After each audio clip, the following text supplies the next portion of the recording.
En Canarias, la brujería, la hechicería y la magia han estado muy arraigadas a la cultura popular desde tiempos primitivos. Tratar de explicar y pronosticar lo que se escapa a nuestro control e incluso interferir en el destino sigue siendo una ambición del ser humano. Pero ¿qué hay de cierto en estas creencias?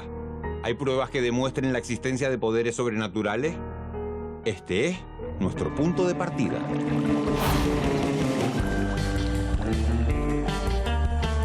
Un amarre también estás condicionando la voluntad de la persona y uno tiene que pensarse si realmente quiere llegar a tener una persona sometida en contra de su voluntad. Este lugar tiene una historia que en luna llena se reunía a la gente, que eran brujas, se reunían y estos eran los discípulos. Esa vibración que se siente en el primer momento dice que tu garganta está un poquito congestionada, que hay un poquito de tristeza, que hay un poquito como de disconformidad con la vida. Evidentemente, desde un punto de vista científico o desde cualquier punto de vista de sentido común, no aporta nada más que el clásico charlatán que con la oratoria te puede embaucar más o menos. Me dedico a esto, vivo solamente, exclusivamente de esto. Ajá. Entonces el tema del económico es diferente según la persona, según la necesidad de cada persona, ¿no? Conseguir el amor, atraer la felicidad, la fertilidad y la fortuna son algunas de las actividades de las que se han ocupado las brujas, adivinadoras y curanderas a lo largo de la historia en Canarias.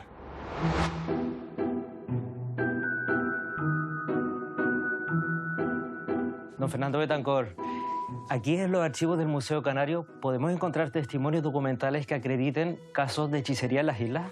Sí, entre los documentos que forman parte del archivo de la Inquisición se encuentran prácticamente todas las causas de hechicería y brujería que se siguieron en Canarias por el tribunal. Y la brujería y la hechicería podían llevar a la superstición y, sobre todo, en última instancia, podían desembocar en la herejía. Entiendo que en gran parte de ellas eran casos con mujeres. Sí, la mayor parte de las causas, el 90% de todas las causas que se han localizado vinculadas con hechicería son contra mujeres y el 10% restante contra hombres. Don Fernando, ¿cuál sería el caso más reciente que podríamos destacar? Los casos más recientes de brujería y de hechicería en Canarias, por lo menos que se conservan en el archivo en la actualidad, son dos causas, una de 1819, que fue contra una mujer aquí en Gran Canaria, y otra en 1818, que fue contra una mujer en Tenerife. Son causas ambas en las que se va a enjuiciar a estas dos mujeres por practicar maleficios contra otras personas. Hay 368 causas de brujería y hechicería que han sido localizadas en el archivo, lo que supone que era el segundo de los delitos con mayor número de causas existentes en nuestro archivo. El primero era el de proposiciones erróneas y el segundo delito que se cometía era el de brujería. Hablamos de más de 360 expedientes. ¿Por qué hay tantos?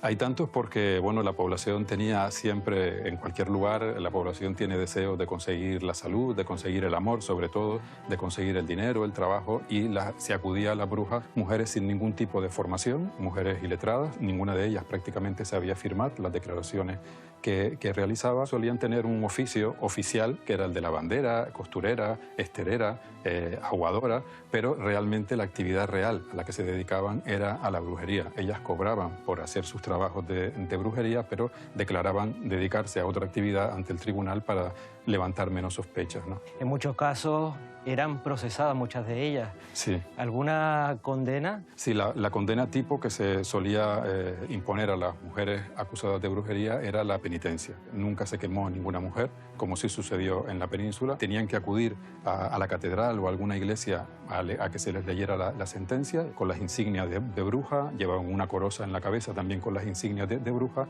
y solían llevar también una soga al cuello con un número de nudos específico. Normalmente cada nudo implicaba 100 azotes. Y además, casi todas las penas, en muchos casos, incluía el destierro de las dos islas de Gran Canaria y Tenerife a las islas Fuerteventura, Lanzarote, a La Palma, al Hierro incluso, y en algunos casos incluso se llegó a desterrar a la isla de Cuba en aquellos momentos. ¿Hay alguna ciudad, algún lugar aquí en Canarias que podríamos destacar como el epicentro de la brujería? Sí, es verdad que hay un lugar que es Telde, en Gran Canaria, donde se reunía un gran número de brujas. De hecho, casi 50 causas de las abiertas en Canarias fueron contra mujeres que vivían en Telde. En los documentos de nuestra historia encontramos las claves de por qué a una de las ciudades más habitadas de nuestras islas, Telde se le denomina la ciudad de las brujas. Hoy hacemos una ruta con un experto.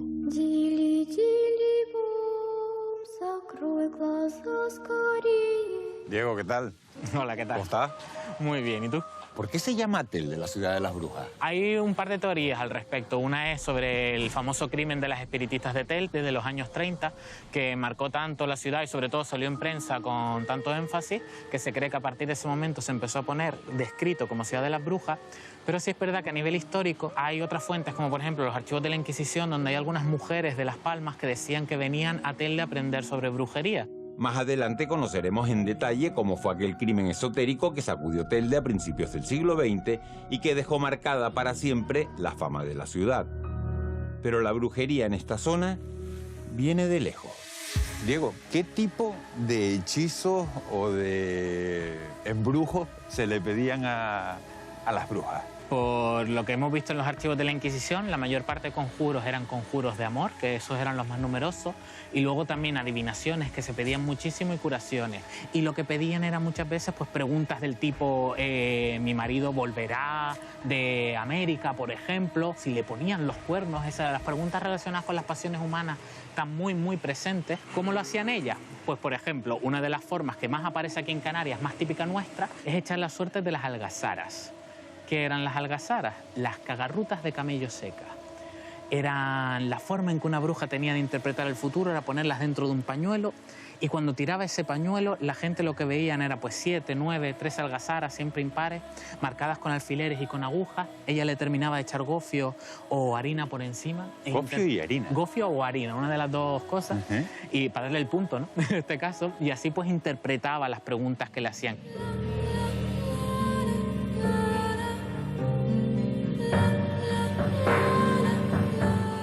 Estamos hablando todo de hechos ocurridos entre los siglos XVI, XVII y XVIII. Estamos en el siglo XXI. ¿Sigue teniendo Telde una relación especial con la brujería en la actualidad? Claro, ¿cuál es esa relación que teníamos? Esos siglos son justo los siglos en los que existía la Inquisición, y la Inquisición se fue dando cuenta de que, oye, si yo persigo a la brujería, yo condeno públicamente a esta persona por brujería y yo digo que la brujería existe, el mensaje que le mando a la población es que hay brujas. Para que la gente deje de creer en la brujería, tengo que empezar a llamarlas mentirosas. Y eliminan incluso la brujería más adelante del Código Penal y diciendo que estos siempre son embustes, embusteras. ¿Qué es lo que ocurre entonces hoy en día en la actualidad? Que si no se persigue públicamente la brujería, no se condena públicamente, lo que pasa al final es que es algo que queda en la esfera de la intimidad de las personas. Y el hecho justo de que no se persiga es el hecho de lo que hace ver de que hoy en día no lo veamos por todo nuestro alrededor porque no sea algo públicamente condenable. La práctica del ocultismo no es cosa del pasado, sigue siendo un negocio, porque sí, es toda una industria aún en nuestros días. Se calcula que en nuestro país mueve 3.000 millones de euros cada año.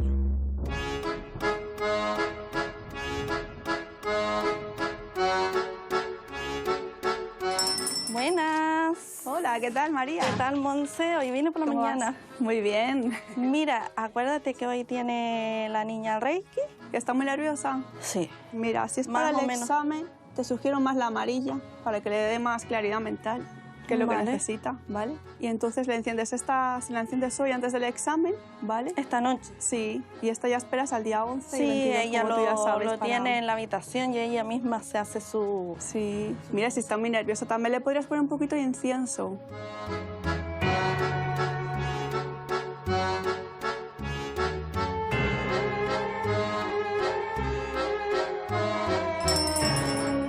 Buenos días, ¿qué tal? ¿Qué esperas de esas velas?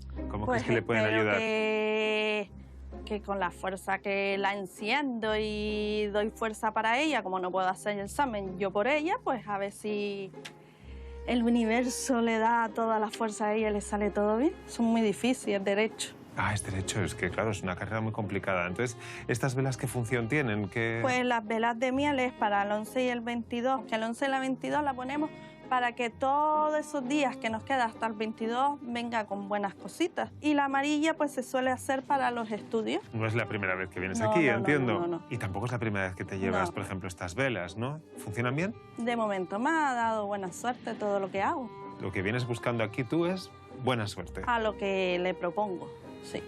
¿Y esto que llevas aquí entre las manos para qué Esto sirve? es para limpiar la casa bueno, que tenga buenas vibraciones, de cuando entre la niña sienta tranquilidad, de la amargura que cuando tú entras dejas en toda la casa, del enfado cuando entras de trabajar, todo eso. Mucha suerte, Gracias, María, en la niña. vida. Vale, hasta Gracias. luego.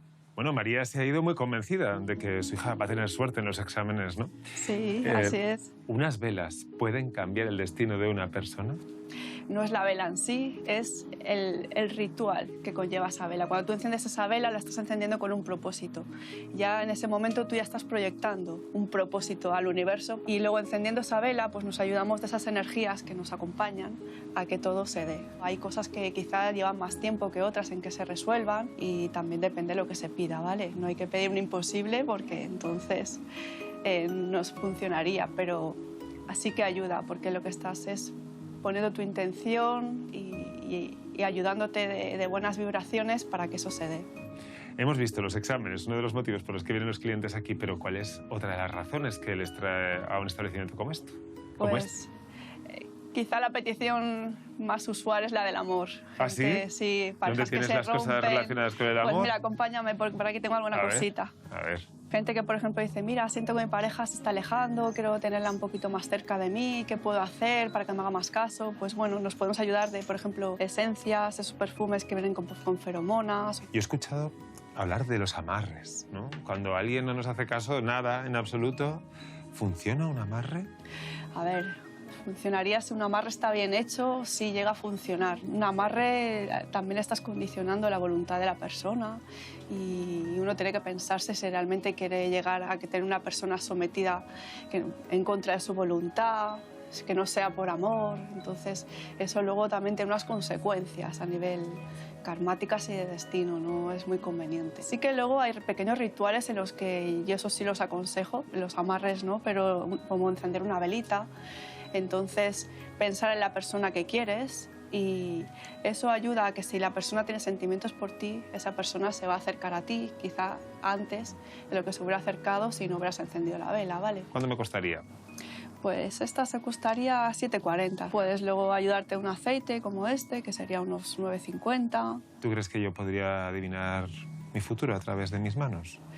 Pues sí, se podría, porque al final lo que son las manos, las líneas, proyectan tus pensamientos, cómo tú eres.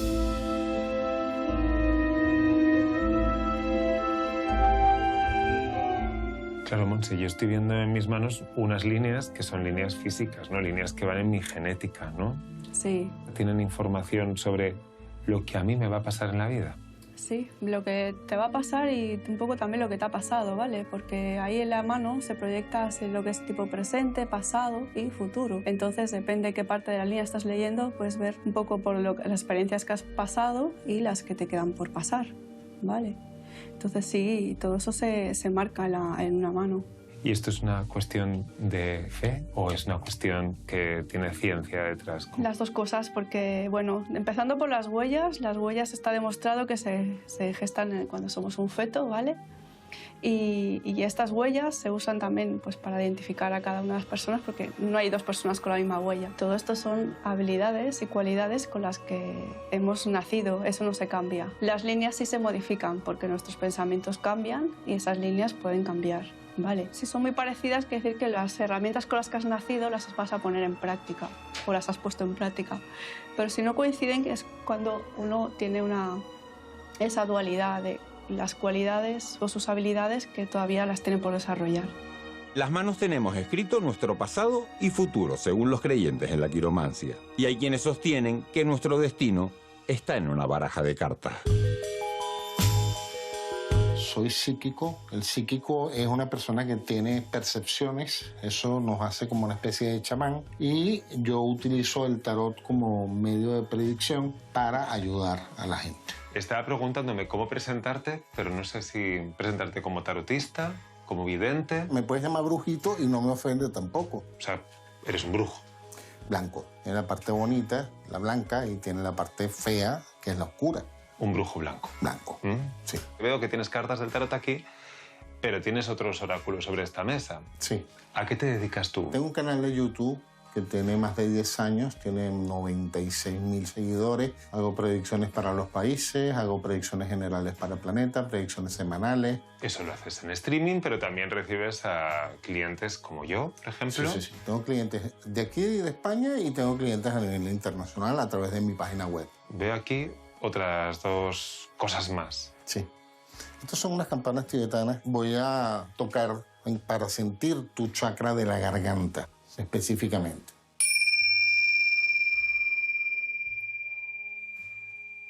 Ok, esa vibración que se siente en el primer momento dice que tu garganta está un poquito congestionada, que hay un poquito de tristeza, que hay un poquito de, como de disconformidad con la vida. Este sonido te permite, al igual que el del xilófono, mientras más brillante sea el sonido, más limpio está el lugar. ¿Cómo está el ambiente ahora mismo? Rico. No, está bien. Si viene, por ejemplo, un cliente preguntándote fundamentalmente por el amor, que es lo que más les Primero preocupa. que nada, no les dejo que me digan qué quieren saber.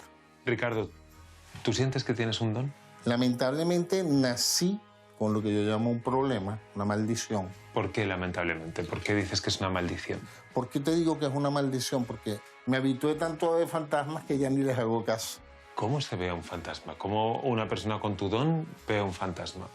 Igual que tú. ¿Con la misma nitidez que yo? Sí. ¿Y esto es un medio de vida para ti? Sí, definitivamente. ¿Tú tienes una tarifa estable? Sí.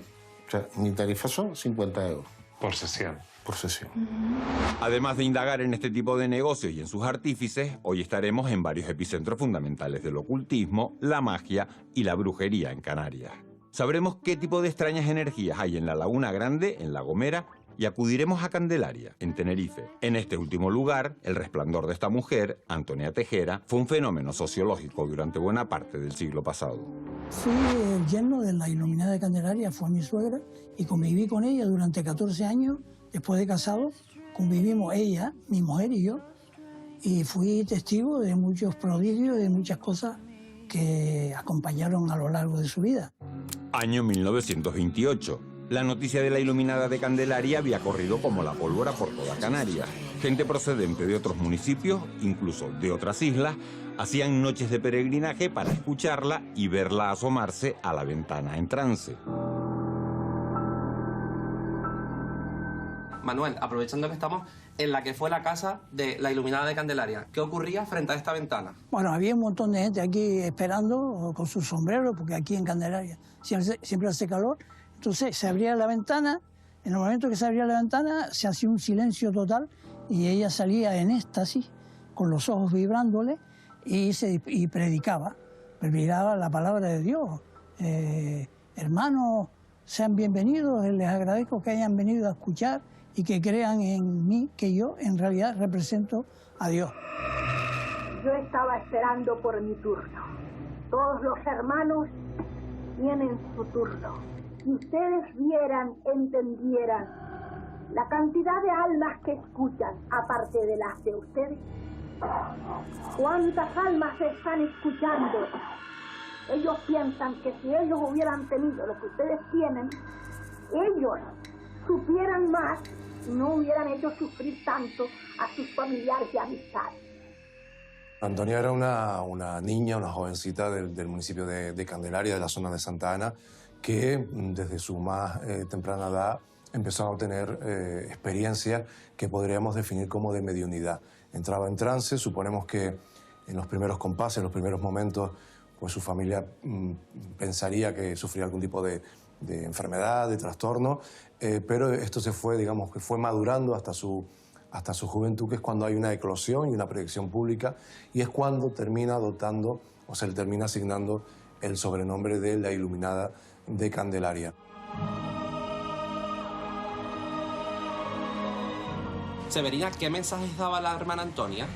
Pues mensajes de que fuéramos buenas personas, hiciéramos el bien, no pensáramos mal de nadie, que viéramos pues el amor, que es lo más importante de todo ser humano, ¿no? Donde hay amor no hay nada malo. Y fue un ser, pues, para mí muy especial. las comunicaciones que ella establece, la canalización, es con potencias celestiales, es decir, con santos, santas, con vírgenes, hasta directamente incluso con Jesús o con Dios, ¿no? Y esa es una particularidad con respecto a otros casos de mediunidad, donde lo habitual es que se contacte con seres fallecidos. Con el transcurso de los años, la casa de Antonia se convirtió en lugar de continuas visitas por gente necesitada de un guía espiritual y para enfermos a la espera de encontrar una cura a sus males. Ella curaba todo tipo de enfermedades, dolores, hepatitis, ictericia, dolores de estómago, dolores de cabeza, migraña, depresiones. Y la forma de curar era con la oración, en unas ocasiones, y en otras ocasiones con el pase magnético y con la imposición de manos de manera fija en donde estaba localizado el dolor. Y después, pues, eso tenía que ir acompañado por parte del paciente de un cambio en su vida hacia mejor. Ella era analfabeta, por lo tanto muchas veces el diagnóstico o la información que recibía se le aparecía, según contaba ella, en una especie de pizarra invisible que solo ella veía y que solo ella leía, pero ella era analfabeta, con lo cual no sabemos exactamente qué ocurría y si eso de la pizarra era una metáfora para ella poder explicar lo que sucedía. El caso es que transmitía información desde el punto de vista del diagnóstico y del tratamiento para las personas que acudían en busca de su consejo y de su orientación. Y también hacía algo muy interesante, que era una especie de magnetización del agua, ¿no? En pequeñas botellas ella imponía las manos y ese agua adquiría, según sus seguidores, la gente que estaba muy cerca de ella también, adquiría propiedades curativas, ¿no? A mí, a los 9 años de estar casada, pues no podía tener hijos y entonces yo le escribí una carta desde Venezuela. Y entonces pues ella me decía que me sentara 5 días antes de venirme la regla con una bañaderita con agua hirviendo en la misma habitación y luego pues ya directamente acostarme en la cama. Pues lo hacía hasta que me venía la regla otra vez. Lo hice 3 meses, a los 3 meses ya yo estaba embarazada. Ella me decía, hazlo con mucha fe. ¿La hermana Antonia cobraba algo? No, ella estaba totalmente alejada de ese tipo de cosas.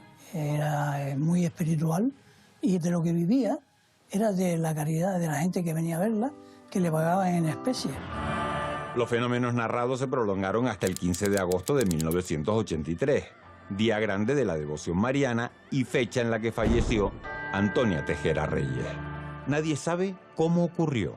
Su adiós quedó reservado para siempre en un secreto familiar nunca desvelado. Pero ¿hasta qué punto eran reales esos prodigios atribuidos a la iluminada? ¿Qué parte de esos supuestos milagros se debían a la fuerte sugestión de sus seguidores? Evidentemente no podemos descartar el factor sugestión o cómo el mito se puede fortalecer y engrandecer con los relatos de aquellas personas que se sintieron favorecidas, que se sintieron ayudadas, en ocasiones incluso a lo mejor con problemáticas que eran más bien subjetivas, mentales, de poca entidad, pero que fueron atendidas, fueron asistidas por ella, ¿no? Eso ayuda a fortalecer esa imagen de mujer de poder, de mujer con poder, de mujer además bondadosa, altruista, que tiene ese don y ese don lo entrega, lo sirve de forma gratuita a quienes acuden a ella.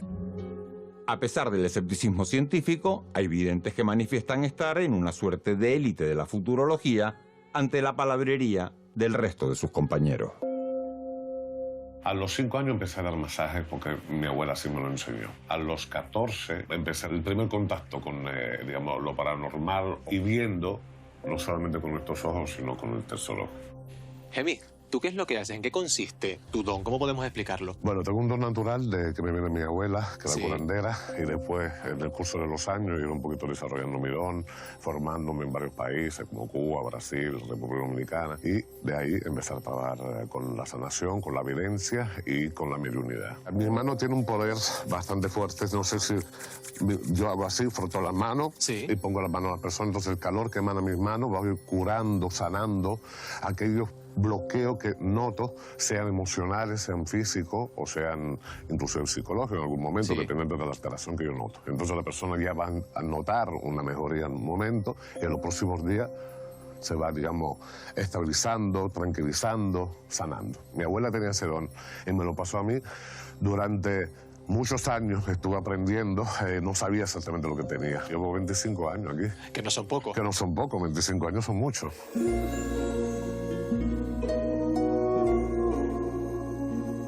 Omi tutu, oni tutu, tutu ile, tutu la roye. Alafia, la bendición. Aquí te está diciendo como en la parte final que todo va a ir bien, que no va a haber ningún problema. Recuerda siempre, Estefanía, que aquí lo que te están diciendo es que sigas los consejos que te acabo de dar, ahora que estamos en la parte final, que hemos terminado la consulta, y sobre todo recuerda que tienes muchas herramientas para poder solventar y arreglar ese problemilla que muchos de nosotros tenemos, ¿no? Pero que no hay ningún problema. Sé que de mi parte tienen toda mi bendición. Muchas bendiciones, entonces, Estefanía, ¿de acuerdo? Siempre, muchas gracias. Gracias. Con permiso, que veo que ya han terminado la consulta. Estefanía, ¿cómo te sientes cuando vienes aquí a la consulta con Gema? Pues es como milagroso. Te sientes regenerada, sanada, con muchas herramientas para desenvolver muchos problemas que a veces uno por sí misma no sabe cómo llevarlo. En cambio, ya tienes una parte muy importante. Herramientas para poder afrontar esos problemas. ¿En qué otras circunstancias has recurrido a él? En circunstancias de salud, circunstancias personales, en todo tipo de circunstancias. Y siempre con buenos resultados, por lo que veo. Es maravilloso, magnífico, milagroso. ¿Qué coste tienen los servicios que tú ofreces aquí, a través de tu don? Bueno, son variados realmente, ¿no? Porque, por ejemplo, el tema del quitar el mal de ojo, del don que te había hablado antes, de que sí. Mi abuela, por ejemplo, no cobro nada. Ajá. Es un don que se manda de generación que ninguno podemos cobrar. Después hay otros trabajos. Yo vivo de esto, me dedico a esto, vivo solamente, exclusivamente de esto. Ajá. Entonces, el tema del económico es diferente según la persona, según la necesidad de cada persona, ¿no? Sí tenemos que tener en cuenta que el trabajo que yo realizo, hay, sobre todo con el tema de la limpieza, la purificación, necesitamos comprar productos, ¿no? Comprar flores. Entonces, pues según lo que vayamos a hacer, tiene un coste, ¿no? A veces puede ser menos, a veces un poquito más, pero siempre costes normales. A mí me viene mucha gente que tiene muchos problemas, también a nivel psicológico, que son muy fáciles de manipular, si yo quisiera. Y ahí es donde se aprovechan ciertas personas y cometen todo lo que se ve en la televisión a veces, destructivo y son muy peligrosos. Pero vuelvo a repetir, en todas las profesiones hay bueno y malo y regular. ¿Se puede depositar fe en personas que afirman estar conectadas con el más allá o que dicen tener capacidades adivinatorias? Según una encuesta, 1 de cada 5 españoles da crédito a la evidencia, el tarot, el curanderismo y pseudociencias similares. A ver qué pone el horóscopo de hoy. Capricornio, estás captando la ansiedad de cierta persona. Vas a encontrar el antídoto perfecto y divertido para los dos. ¿Estaba leyendo el horóscopo? Sí. ¿Creen esas cosas? Sí, la verdad que sí.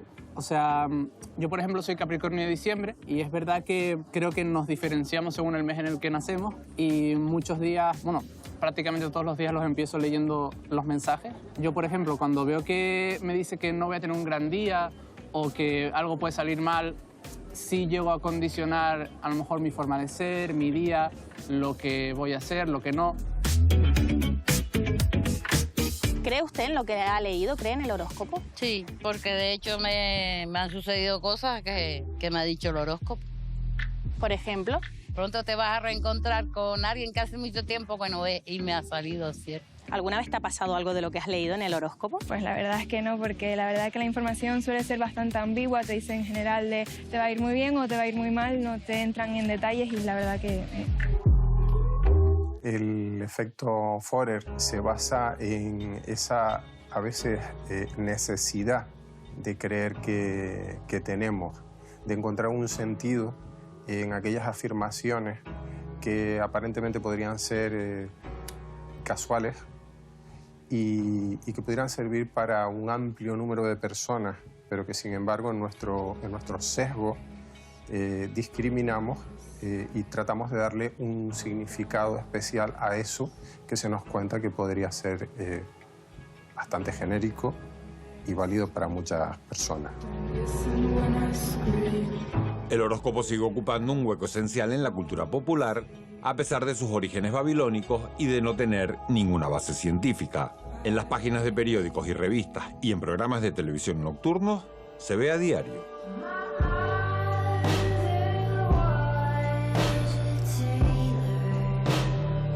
Mi nombre comercial es El Maestro, trabajo con el horóscopo hace 20 años profesionalmente. Él me ha dado muchos resultados a la hora de tomar decisiones de mis trabajos, diferentes tipos de trabajos que tuve, de mis negocios o inversiones. ¿Cómo influyen los astros en nuestro horóscopo o en nuestra carta astral? La posición geométrica en la que se encuentran, por ejemplo, en este momento, donde está el Sol, con referencia al Sol y la Luna, cada astro va formando una posición geométrica. Voy a dar un ejemplo. Aquí está Saturno, aquí está Venus, aquí está Marte y aquí está el Sol. Entonces, aquí hay una posición triangular que te va a afectar a ti en tu salud, te va a afectar en tus ideas, en tus pensamientos. Por eso todo influye, porque esta posición geométrica también existía cuando tú naciste y en dónde naciste tú. Entonces, todo ese cálculo se pone aquí y se pone cómo se encontraban en ese momento la posición planetaria referente al Sol en tu momento de nacimiento. Que la posición relativa de los planetas o las estrellas en el momento de tu nacimiento te afectan de alguna forma. La respuesta es categóricamente no, desde el punto de vista científico. No hay ninguna fuerza o algo que dependa del momento exacto en el que tú naces. Podemos decir, bueno, pues es que la gravedad conjunta de distintos cuerpos, eso te va a afectar siempre, cuando naces, cuando estás comiendo, cuando estás durmiendo. En ciencia utilizamos de alguna forma esa posición relativa de los astros. Pues para lo único que lo estamos utilizando ahora mismo es, por ejemplo, para mandar naves a otros planetas. Pablo, como sociólogo, me gustaría enseñarle un extracto de algunas entrevistas que hemos hecho a personas que se dedican al negocio de lo esotérico y me gustaría que me diera su análisis. ¿Le parece? Me parece. Mire, este es el primero. Voy a tocar para sentir tu chakra de la garganta, específicamente.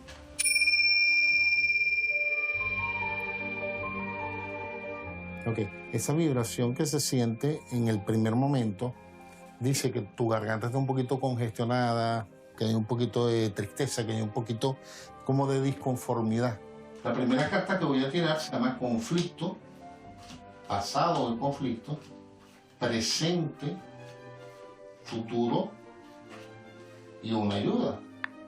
¿Qué le parece? Un clásico de la charlatanería de ayer y hoy, ¿no? De decir 4 lugares comunes que evidentemente desde una resonancia de una campanita que, bueno, pues, oye, al que crea, pues bien está. Evidentemente desde un punto de vista científico o desde cualquier punto de vista de sentido común no aporta nada más que el clásico charlatán que con la oratoria te puede embaucar más o menos. Porque de una vibración de una campana le está diciendo que tiene un problema de garganta, sin ver esa garganta. Y un conflicto, tal, que luego lo va a corroborar con las cartas. Y claro, todos tenemos conflictos. ¿Quién no tiene un conflicto con su pareja, con sus padres, con sus hijos, con sus compañeros, con sus vecinos? No tiene ningún sustento de ningún tipo, evidentemente, ¿no? Le voy a mostrar otro. Vengo para poner una velita a mi hija para los exámenes que le quedan. Que con la fuerza que la enciendo y doy fuerza para ella, como no puedo hacer el examen yo por ella, pues a ver si el universo le da toda la fuerza a ella y le sale todo bien. Bueno, eso forma parte de, en fin, prácticas populares que no necesariamente tienen que estar basadas en una creencia especialmente extraña ni supraterrenal. Sirven para decir, bueno, que sepas que yo estoy pensando en ti y que te mando mi apoyo y mi tal. No es que la vela vaya a influir en el resultado del examen, pero ella calma su impotencia, calma sus nervios y encima le manda apoyo a su hija, ¿no? Ella sabe que el examen depende de lo que haya estudiado. Sepa su hija, ¿no? Claro, claro, claro. Le voy a poner otro. ¿Tú crees que yo podría adivinar mi futuro a través de mis manos? Pues sí, se podría, porque al final lo que son las manos, las líneas, proyectan tus pensamientos, cómo tú eres. La lectura de manos, Pablo. Sí. ¿Qué valoración hacemos de esto? Hombre, la lectura de manos es muy importante, ¿no? Se puede ver si eres pianista o si eres albañil, se puede ver si has trabajado en el campo o si trabajas en oficina, pero de ahí a que las manos reflejen tus pensamientos, como dice ella, como si además nosotros fuéramos exclusivamente nuestros pensamientos, ¿no? Bueno, nuestros pensamientos forman parte de nuestro ser, pero nosotros no somos solo nuestros pensamientos, ¿no? Porque incluso también podríamos ser nuestras contradicciones que contradicen nuestros pensamientos, ¿no? ¿Cómo puede influir esto o cómo puede condicionar a quienes acuden a estos tipos de personas? Dependiendo de la motivación y de la, digamos, de la susceptibilidad a la creencia, puede ser duro, ¿no? En el sentido de que hay gente que pierde mucho dinero cuando se ve que no vale para nada, o gente que condiciona ya toda su existencia a lo que le dice el charlatán del turno, con lo cual puede modificar, digamos, todos los órdenes de su vida, porque igual afecta a sus relaciones familiares o con sus hijos, con su...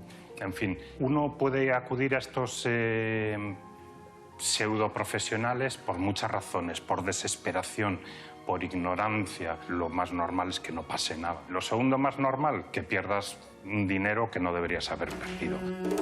Precisamente la fe ciega en este tipo de pseudociencias puede llevarnos a desconectar de la realidad. Un caso extremo que demuestra el peligro de creer en charlatanería tuvo lugar en Telde. En esta ciudad se produjo el que se considera el primer crimen esotérico de nuestro país. Nos trasladamos a 1930. Los Válidos son una familia muy conocida. Francisco y Aurelia se dedican a la herrería y tienen 6 hijos, 5 mujeres y un varón. Es precisamente Fernando, el único hijo, quien cae enfermo de tifus con 23 años. Sus padres intentan salvarlo por todos los medios, pero ningún tratamiento médico logra que mejore. Por tanto, deciden contactar con Juanito el Espiritista, un camino muy peligroso que les llevará a cambiar la percepción de la realidad. Fue él quien introdujo a la familia en los rituales esotéricos y en las prácticas paranormales. Prácticas que no lograron salvar de la muerte a Fernando. La familia, rota de dolor, enloquece y cree que una de las hijas, Candelaria, de 18 años, tiene dones de clarividencia y medium, lo que les permitiría comunicarse con el varón fallecido.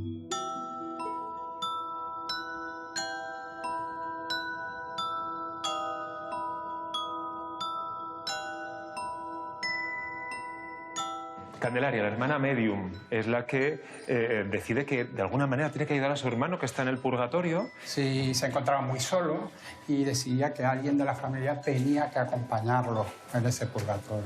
Entonces decide que hay que sacrificar a una de sus hermanas. Efectivamente. ¿A quién señala? En este caso señala a Carmen. 2 días después de la increíble petición de Fernando, en la noche del 28 de abril de 1930, la familia intenta matar a Carmen, la hija menor de 13 años.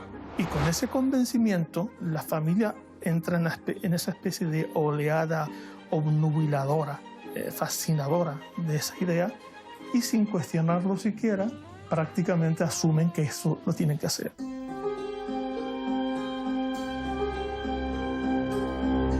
Y Carmen, esa hermana pequeña, logra huir a un patio como este, logra zafarse. En ese momento la habían intentado asfixiar entre todos los miembros de la familia. Sin embargo, se queda aquí. Escondida, se esconde y realmente lo que ocurre al siguiente momento es que ellos tienen que hablar para ver qué ha pasado, porque ha tenido tanta resistencia de la niña. Ellos llegan a la conclusión de que ha liberado un espíritu maligno que tenía y que ha entrado en el cuerpo de Aurelia. Finalmente es la joven Aurelia, de 20 años, quien acaba siendo asesinada de una forma brutal por su propia familia.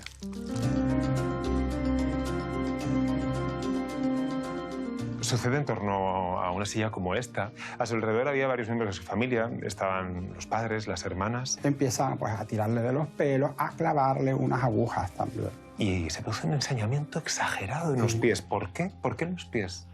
En los pies eran por una antigua tradición guanche en la que decían que los malos espíritus entraban por los pies de la víctima. Hasta que finalmente Aurelia, desgraciadamente... Efectivamente muere. Muere. Entonces la llevan a su habitación y la dejan acostada en el suelo. La dejan yacente. Y se va la familia a la iglesia a rezar.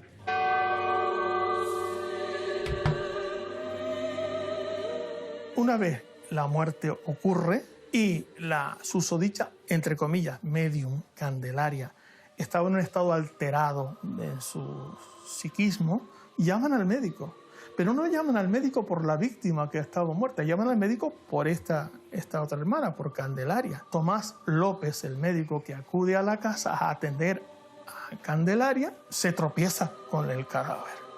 Pero no porque la familia le dijera absolutamente nada. De hecho, el padre en ese intermedio había acudido a buscar un ataúd y prácticamente si no lo hubieran detectado en ese momento, pues a lo mejor hubiera enterrado el cadáver y casi la resolución del caso hubiera sido tardado mucho más.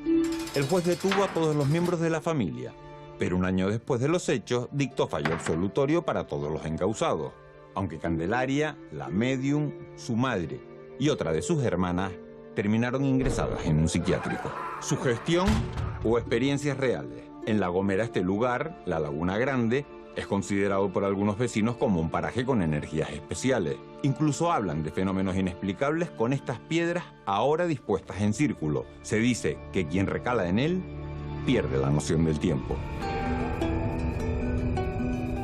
Se cuentan que antes venían ahí las brujas a bailar y ahí se divertían ellas y de ahí salían y caminaban por esos montes.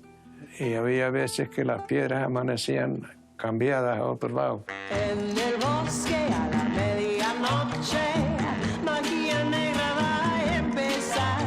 Todas las brujas van a bailar. Ay, qué bonito es volar. ¿Te acuerdas, Natalia? De pequeña, cuando estábamos aquí con la gente toda reunida. Hola, ¿qué tal? Ay, hola, Buenas. ¿qué tal? ¿Qué tal? ¿De visita, de paseo por el Sí, parque de hoy? visita, Sí. recordando la niñez de mi hija, que vivíamos aquí una larga temporada, y esto le explicaba yo de pequeña, que si ella lo recuerda. Porque este lugar tiene una historia. Este lugar tiene una historia, que en luna llena se reunía a la gente, que eran brujas, se reunían y estos eran los discípulos, y ya aquí era la jefa, La sigo. bruja Aquí. también, la noche de luna llena se sentaba aquí y entonces como que ella Hacían contaba sus rituales. sus rituales, y a mí me ha ocurrido algo raro. Mi hija de niña me desapareció y la buscábamos todas las que estábamos en el grupo, ella y una amiga, y que no aparecía. Y de repente se hacía la noche y claro, ya la preocupación. Y luego cuando la encontramos por fin, y ella ya no se acordaba casi de nada. ¿Y tú recuerdas algo de lo que cuenta tu madre? Cuando veníamos aquí de chuletada, que era la costumbre habitual, pues yo me perdía con mi amiga como por los alrededores. Y es verdad que un día en concreto estaba jugando con mi amiga y perdimos la noción del tiempo. Después otra cosa que recuerdo, no sé si es por la cuestión circular de la laguna y la arboleda, de estar a lo mejor en un sitio y parecer que siempre estaba en el mismo. ¿Qué explicación le pueden dar a eso que te pasó? Hombre, yo creo que fue, la verdad que ahí soy un poquito escéptica, ¿no? Yo creo que ahí pues más una cuestión de estar jugando y perder. Lo que sí que me llama la atención, y es verdad, que hubieran transcurrido tantas horas, porque veníamos aquí desde por la mañana y te estoy hablando que vinimos a salir oscureciendo, que de hecho se pensaron que nos habíamos perdido, nos estaban buscando, ¿no? Sí, sí, sí. Todavía hoy, algunos vecinos de La Gomera se sobrecogen al recordar estas historias.